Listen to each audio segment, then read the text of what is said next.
اعوذ باللہ من الشیطان اللعین الرجیم، بسم اللہ الرحمن الرحیم۔ لیکن ہمارا اپنا کوئی عزیز فوت ہو جاتا ہے، کوئی عزیز قریبی فوت ہو جاتا ہے، کوئی دوست فوت ہو جاتا ہے، کوئی رشتہ دار فوت ہو جاتا ہے، تو کیا ہم وہاں جو ہے وہ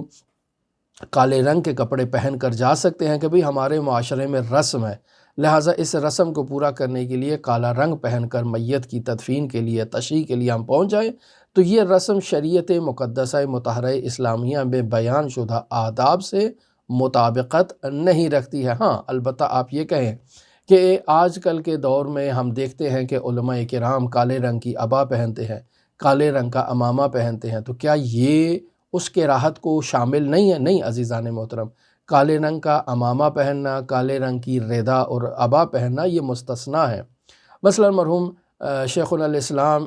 مرحوم قلینی رحمۃ اللہ علیہ کافی کی جلد نمبر 6 ہے، صفحہ نمبر 449 ہے، اور حدیث نمبر 1 ہے، اس میں رسول خدا صلی اللہ علیہ وآلہ وسلم سے یہ نقل فرماتے ہیں کہ کان رسول اللہ صلی اللہ علیہ وآلہ وسلم یکرہ السودا،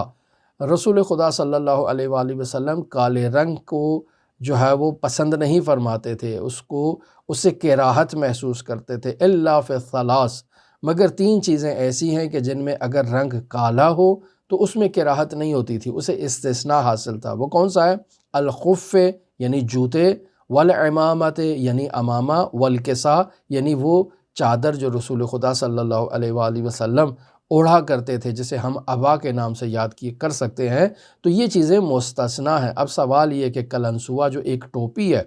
اور امامہ یہ بھی ایک ٹوپی ہے جسے انسان سر پر پہنتا ہے، تو پھر ان دونوں میں فرق کیا ہے؟ عزیزان محترم، وہاں وہ قلنسوہ جو کالے رنگ کی ٹوپی پہنی جاتی تھی وہ ایک قوم کی ثقافت کا حصہ تھی، یعنی جو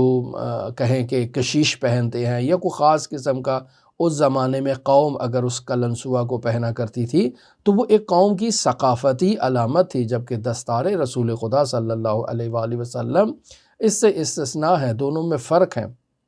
دعا گو ہیں خداوند متعال منجی عالم بشریت حضرت صاحب العصر، صاحب الامر، صاحب الزمان کے ظہور میں تعجیل فرمائے، اور ہمیں حضرت کے اصحاب و اعوان و انصار کی فہرست میں شمار فرمائے۔ اللہم صلی علی محمد و آل محمد وعجل فرج قائم آل محمد۔